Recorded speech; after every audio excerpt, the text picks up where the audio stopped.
Picture this, 230 million years ago in the Triassic period, the world was a wild, untamed canvas. The supercontinent Pangaea stretched across the globe, its landscapes a mosaic of lush forests, arid deserts, and vast floodplains. It was here, amid volcanic eruptions and shifting tectonic plates, that dinosaurs first emerged as bold pioneers in the theater of life.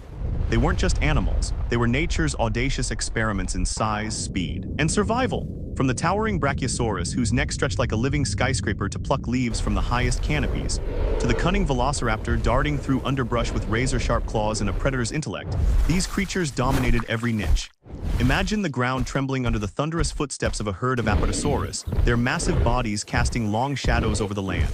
Or envision a Tyrannosaurus rex, the ultimate apex predator. Its jaws capable of crushing bone with a force that could rival modern machinery. These weren't mere beasts, they were kings and queens of an empire that spanned continents. But what made them so successful? It was their adaptability. Some, like the armored Ankylosaurus, evolved thick plates and clubbed tails as defenses against threats. Others, such as the swift Ornithomimus, developed long legs for outrunning danger. In this age of giants, evolution was a relentless sculptor, chiseling forms that pushed the boundaries of biology. Fossils unearthed from sites like the Morrison Formation in North America reveal a world teeming with diversity, over 1,000 species identified so far, each a testament to life's ingenuity. As a renowned historian, archaeologist, and writer, I've stood in the dusty quarries of Montana, holding fragments of these ancient titans. The Morrison Formation, the bones speak of a time when the Earth pulsed with raw power, where survival wasn't guaranteed but earned through innovation. Yet, amid this dominance, subtle changes were brewing, hints of a future where size wouldn't be everything. As the Jurassic period dawned, some 160–150 million years ago, the world of dinosaurs began to shimmer with a new kind of brilliance. Amid the thundering giants, a quiet revolution was unfolding in the underbrush. Small, agile theropods, bipedal dinosaurs like the ancestors of the mighty Tyrannosaurus, were undergoing a transformation that would alter the course of life on Earth. Fossils from China's Liaoning province, a treasure trove of prehistoric secrets, reveal a stunning truth: some dinosaurs were sprouting feathers. Imagine the scene. A Sinosauropteryx, no larger than a modern turkey, scampers through a fern-choked forest. Its body is cloaked in a fine, fuzzy coat, not the sleek plumage of a modern bird, but a proto-feather, a delicate filament that likely served as insulation against the chill of ancient nights. These weren't wings yet, they were nature's early sketches, perhaps used to trap heat or flash vibrant colors to attract mates or ward off rivals. Picture its lithe form darting between cycads, its proto-feathers catching the sunlight in iridescent glints, a living jewel in a world of giants. Then came Microraptor, a creature that pushed the boundaries further.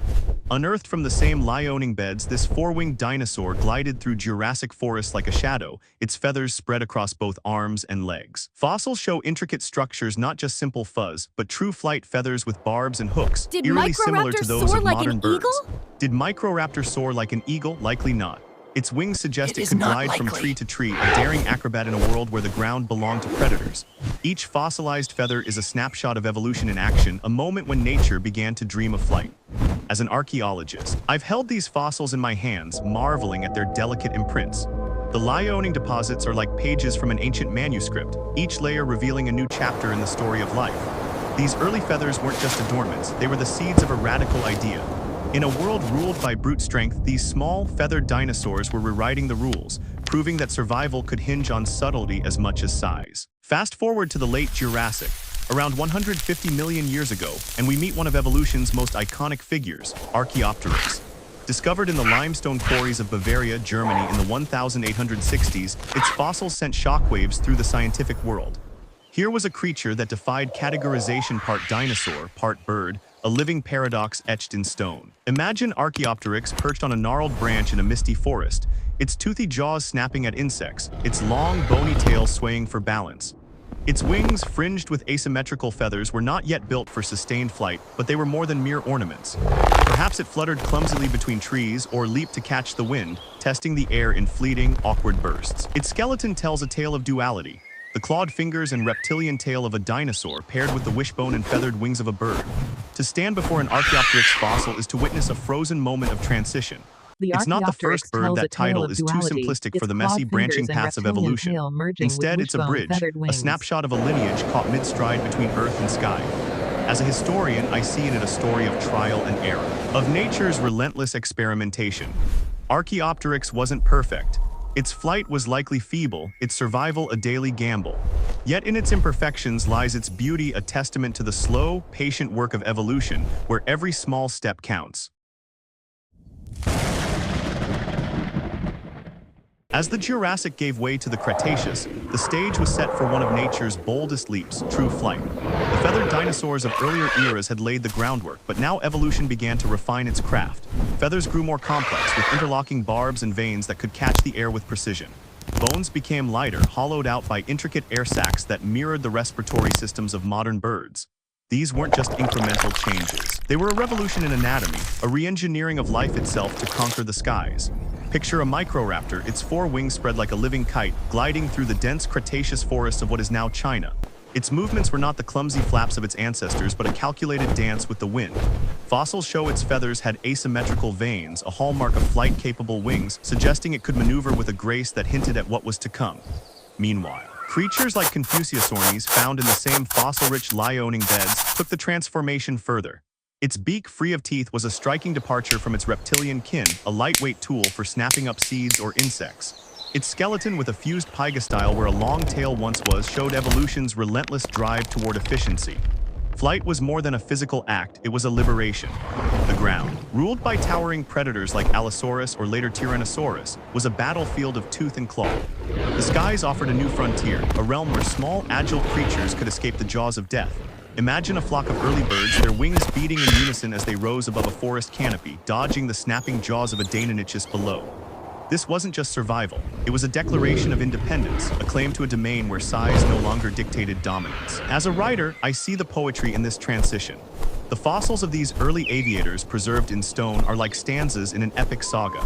Each bone, each feather tells of a creature daring to defy gravity, to trade the weight of earthbound existence for the freedom of the air.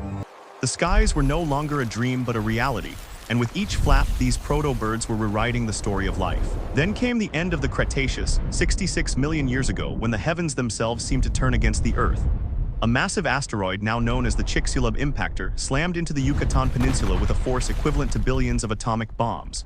The skies darkened with ash and soot, blocking the sun and plunging the world into a cold, barren twilight. Forests burned, oceans churned, and the age of dinosaurs came to a cataclysmic close. The giants fell first. The mighty sauropods, the ferocious theropods, the armored ceratopsians all succumbed to a world where food vanished and temperatures plummeted. Fossils from the Hell Creek Formation in North America show a grim snapshot of this apocalypse, bones scattered in layers of ash, a testament to a world turned upside down. Yet amid this devastation, a few small, feathered survivors clung to life. These early birds, descendants of theropods like Velociraptor, were small enough to need less food, nimble enough to scavenge in the ruins. Their feathers insulated them against the cold, their beaks could crack seeds or snatch insects from the wreckage. While the titans perished, these tiny creatures endured, their wings a lifeline in a world reborn from ashes. As an archaeologist, I've sifted through these layers of catastrophe, each fragment of bone a story of resilience. The Chicxulub crater, a scar on the Earth's surface, is not just a grave but a crucible, forging the ancestors of every bird we see today. From the ashes of the Cretaceous arose a new dynasty, birds. The survivors of the Chicxulub cataclysm, those small, feathered descendants of theropods, carried the torch of their dinosaur ancestors into a transformed world.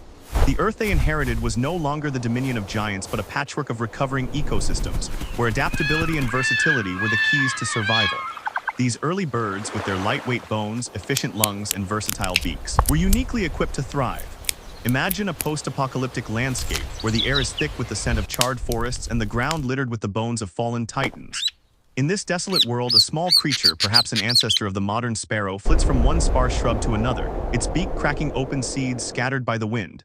Its feathers, once a shield against cold, now aid in short bursts of flight, allowing it to evade the few predators that survived. Over millions of years, these survivors diversified, their descendants spreading across every continent, from icy polar regions to scorching deserts. Today, birds are a testament to this enduring legacy. With over 10,000 species, from the diminutive hummingbird, hovering like a living jewel, to the majestic albatross, soaring over oceans with wings spanning 10 feet, birds have conquered every ecological niche. Their genomes still carry echoes of their dinosaurian roots. The genes for teeth, long since silenced, linger in their DNA, and their skeletons retain the wishbone and hollow bones of their theropod ancestors.